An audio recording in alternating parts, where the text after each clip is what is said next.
Hey everyone, Two-Tone back from Spyral gameplay. This time I'm going to try to demonstrate a pseudo combo video. This isn't a game against an Adamantiplator player in Platinum, but they don't really get to do anything, as you might guess from my hand.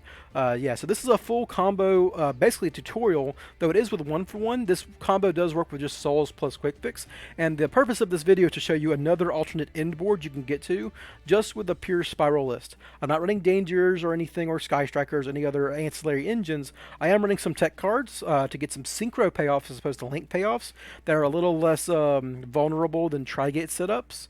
And I was going to kind of show you potentially the best end board you can make in Spyral. There's a little argument on what boards you can get to that are the best for Spyral, because Spyral has so many payoffs you can enable because the deck's so powerful once it gets going.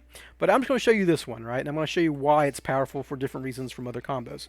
So yeah, this is functionally this combo is going to be functionally Magician Souls plus Quick Fix, but I'm using 1-for-1 to get into Quick Fix. This does save me a normal summon, but it does get to the same end board. The only thing 1-for-1's actually going to accomplish in this scenario is giving him one extra piece of material, which isn't that big a deal in the end, because the most it would be is an extra Appaloosa if I wanted it to be, or maybe an extra spell trap pop with a super agent or something.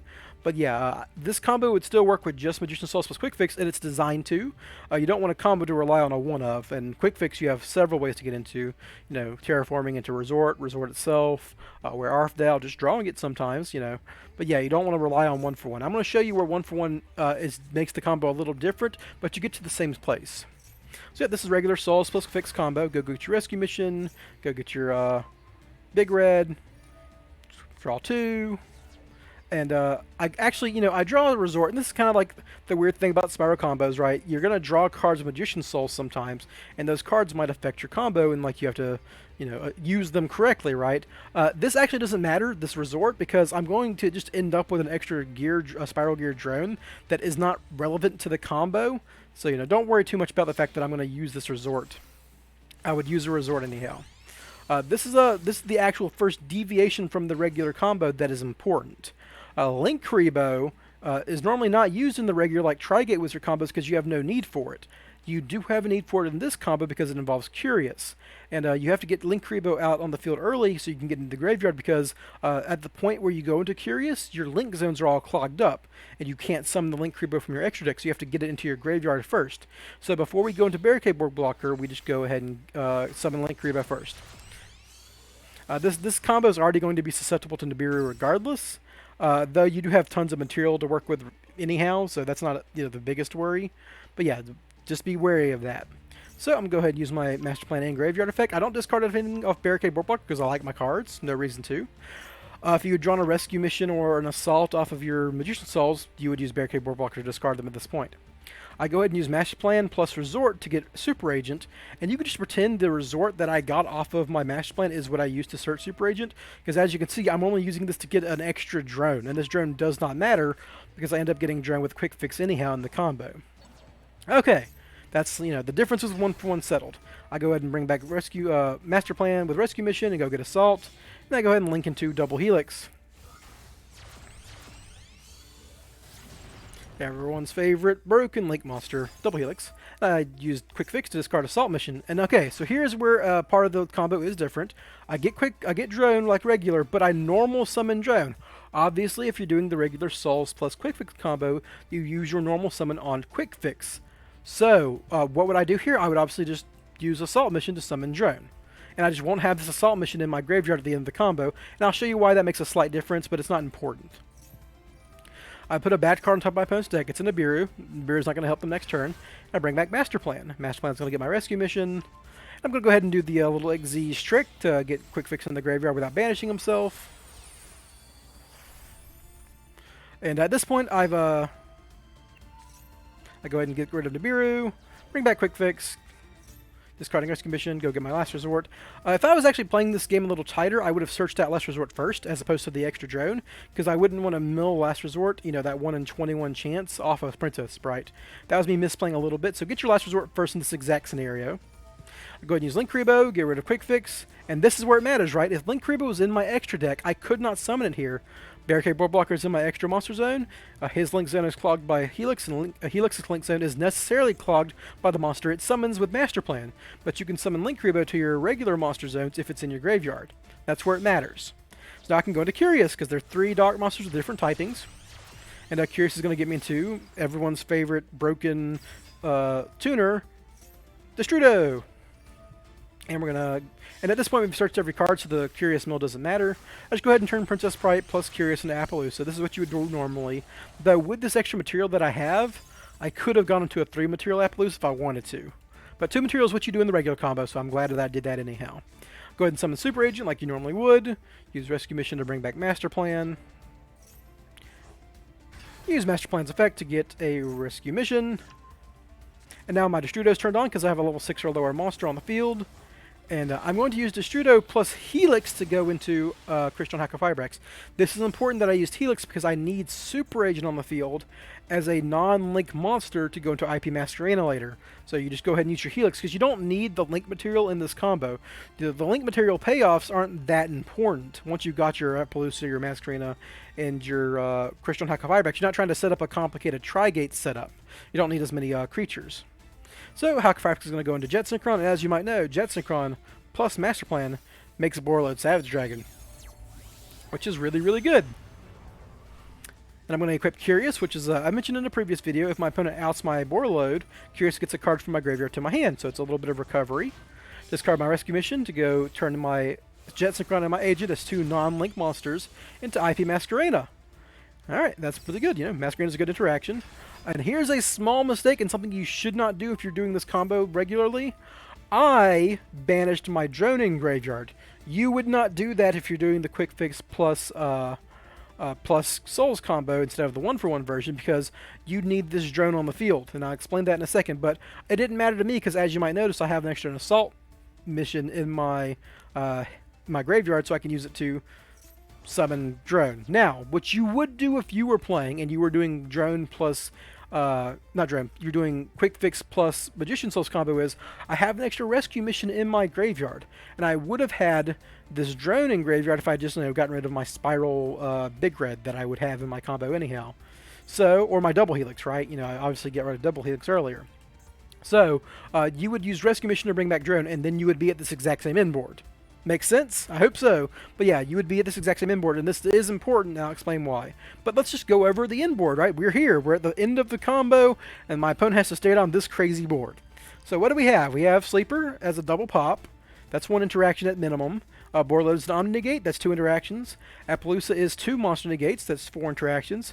IP Masquerena into Unicorn is a 5th interaction. You could also run Underworld Goddess, though the extra deck's super tight, so I wouldn't. But, you know, that's a 5th interaction for sure. Crystron Halqifibrax has an effect on your opponent's turn. It can summon a tuner synchro monster from your deck. And that would get a Desert Locust for 6 interactions. And as you might know, your opponent only gets 6 cards on their turn, and you've got 6 interactions in a hard-to-out board regardless. So you got 6 interactions for 6 cards. Now, something I will mention is I'd made this, I'd played this game really early on into me playing with this deck, and I'd forgotten a piece of the deck building. I was supposed to have a FA Dawn Dragster in my list, and this game is what actually made me realize I didn't have it, because I could have gone into it, but this Cerberus would be an FA Dawn Dragster. And I've mentioned this in my previous video, but FA Dawn Dragster is a level 7 Synchro monster. And that's important because Desert Locust has an effect as a tuner Synchro monster.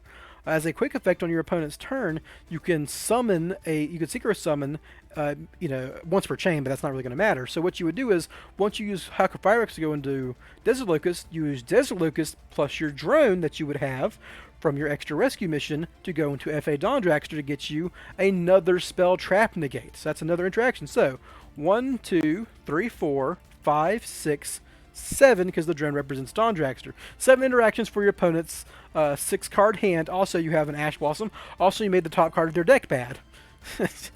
You know, you don't necessarily have an Ash Blossom or a Maxx in this hand, obviously, but I do. And that comes up, right? Sometimes you have a Forbidden Droplets or a Called by the Grave that you have just kind of sitting around. That is, you know, you don't need to combo off, and that's just extra value and extra interaction. So at least 7 interactions on your opponent's turn. Funnily enough, with the 1-for-1 combo, what I did was largely correct, though I could have gotten another Appaloosa, obviously. I could have, like, turned this drone into the extra Appaloosa and then used Rescue to get another drone on the field. But what I actually have is Rescue Mission for Super Agent, so I actually have a Spell Trap pop if I want it on my opponent's turn. If they start, if I start emptying out spaces on my board because of IP Masquerena, let's say like I do the Desert Locust thing, I use my Dragster, I use IP Masquerena to spin a card with Unicorn. I have a couple of Monster Zones left. I can special summon my agent with Mission Rescue and pop another Spell Trap. So that's like another interaction if I need it, so potentially 8 interactions. 8 interactions plus hand traps, if you have them. So there you go. That's a really powerful board. Let's see how it plays out, right? I've done enough babbling. Let's see what my opponent does. Obviously resolve, resort, put Nibiru back because it doesn't matter. My opponent is... I'm just going to fire off Maxi because my opponent is an Adamancer player, so once you know your opponent's a special summon based deck, throw Maxi out. I go ahead and ash this. You just ash the first target you hit. You can because why not? Now that my opponent's giving me a priority, I can also trigger Halqifibrax. Halqifibrax can go into my Desert Locusts. And Desert Locust is going to summon itself. Clear up that chain, and now we'll discard a card. Now, if I did not forget to include F.A. Dawn Dragster in my list because I'm silly, I would go into it here on this exact same chain because this is a quick effect, so I can immediately chain this effect to get a Dawn Dragster on the field while I still have priority. My opponent's going to go ahead and activate a Adamancer Analyzer. I negate it with Appaloosa, why not? Now, you see a monster effect, you negate it with Appaloosa unless it's a danger. Don't negate dangers, folks. And they're going to normal summon it, and I'm just going to activate IP Masquerena, and my opponent concedes because, normally I wouldn't activate Masquerena here because I would have a Dawn Dragster instead of a useless drone. But I would probably just like pop it with Sleeper or wait for it to activate with Appaloosa, and then use Appaloosa plus Masquerena as a unicorn. There you go, guys. That's the full game, and that's a really powerful board. Now, I did make the claim that this is potentially the best board you can make with Spyral. Obviously, I don't know every potential combo we have in the card pool, but there's a lot of them that you can do with Spyral. There are some I do know of, like, some versions of the deck can get into Buster Lock with Union Carrier and Dragon Destruction Buster Sword or whatever. That stops your opponent from special summoning. That's incredibly powerful, obviously, in its own way, though it is a little more susceptible to back row hate. If your opponent just drops a Harpy's Feather Duster on you, if you don't have an Omni Negate or something because you used your material to make that, who knows, right? Usually the Buster Locks end up putting it on a Borreload, Savage Dragon, or a Barricade board blocker anyhow, so it's a little safer. But that's like a different thing you can get into. Some decks will run Knightmare Griffin as like a floodgate and then use Knightmare Griffin to point to all their monsters. They'd have it in this spot maybe. And then you'd like save your monsters or something. But I think this is probably the best board, if only because it's super resilient to the main cards that out your other boards. As an example, the Trigate board is incredibly susceptible to Kaijus, right?